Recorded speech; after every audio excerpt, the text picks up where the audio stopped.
Bonjour tout le monde, c'est le poulet du hardware, j'espère que vous allez bien. Donc aujourd'hui je vais vous parler de Windows 11 et les points positifs que ce système amène pour le gaming.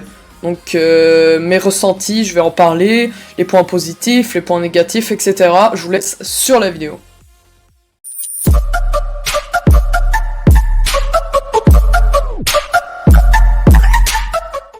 Alors, avant que je vous présente tout, je tenais à m'excuser de ce fond vert disgracieux. Parce que je n'ai pas réellement de fond vert, c'est juste un logiciel, donc voilà. Et ma voix aussi, c'est pour supprimer les fonds. Donc ça se peut que ça soit pas la meilleure qualité, mais bon, c'est le mieux que je puisse faire en attendant. Donc déjà, un truc que j'aime bien, c'est vraiment épuré en fait. Alors, je sais que ça on va me dire ouais mais c'est normal, c'est un skin de Windows 10. Non, c'est vraiment genre, tout est plus épuré. Genre, mettons, vas-y, j'ouvre ça pour voir. Les contours sont arrondis. Puis, non, vraiment, il y a tellement de points positifs, comme par exemple Minecraft. Il sera arrondi aussi, hein, voilà. Donc ça, c'est un point comme ça que je voulais dire. Aussi, alors on va parler d'un point négatif que j'ai retrouvé. C'est que Windows 11 m'a fait installer un nouveau launcher. Mais à partir de ce nouveau launcher, si je lance Minecraft, ça fait relancer mon ordi. Je sais pas pourquoi, ça le ferme automatiquement. Mais si je joue avec mon ancien launcher, ça va fonctionner normal. Mais je sais pas si vous avez des idées, vous pouvez m'en parler en commentaire. Donc personnellement, je conseille pas d'installer de nouveau launcher, restez un peu sur celui-là. Par la suite, dans les paramètres sont quand même assez plus simples, je trouve personnellement. Il n'y a pas un grand truc avec plein de... Non, là tout est rassemblé, comme ça, voilà. Puis il y a aussi une section jeu, voilà, que je vous conseille d'aller voir.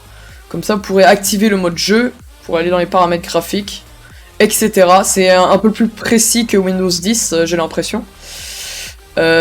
Ensuite, niveau du micro, c'est assez simple à régler. Vous pouvez comme faire par exemple autoriser à telle application et telle application d'utiliser votre microphone et à d'autres refuser qu'ils utilisent votre microphone. Ça peut paraître ridicule, mais en vrai ça peut grave être pratique. Ensuite, niveau performance sur le PC, je note quand même quelques FPS de plus. Alors quelques, je dis bien quelques parce que j'en retrouve quoi, une dizaine, même pas, non je dirais 5-4 à peu près de FPS, mais ça va augmenter avec le temps. Et les mises à jour sont assez courtes à faire. Par contre, la grande mise à jour pour passer de Windows 10 à Windows 11, elle va être longue, très longue. Moi, personnellement, je vais vous afficher la config, voilà. Donc j'ai une config comme ça, et pourtant, ça m'a quand même pris beaucoup de temps. Je sais pas si c'est ma connexion internet, pourtant je pense qu'elle va plutôt bien. Mais ça m'a pris pas mal de temps. Et je tiens à préciser que Windows 11 prend au moins 60 Go à peu près. Donc faut libérer de l'espace quoi si votre disque dur est plein. Et c'est gratuit. Bien sûr, si vous avez une licence Windows 10, ce que je pense que vous avez, vous pourrez passer gratuitement sur Windows 11. Alors, pour conclure cette vidéo, je vais vous laisser avec un petit test sur Control pour vous montrer un peu les performances. Au niveau des performances, on se retrouve quand même à peu près au niveau de Windows 10. Voire un peu moins à certains moments, malheureusement, je sais pas pourquoi. Mais en vrai, ça reste à peu près dans les mêmes stats, voire des fois un peu plus.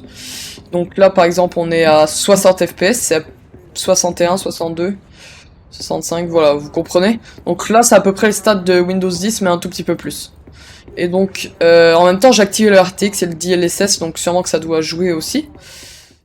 Alors, un des points positifs aussi que je suis très satisfait de Windows 11, c'est la consommation de l'ordinateur. Avant Windows 10 consommait beaucoup plus mon processeur et ma carte graphique. Ma carte graphique un peu moins, hein, c'est normal, mais le processeur était très utilisé. Et donc, c'est la fin de cette vidéo, j'espère que ça vous aura plu.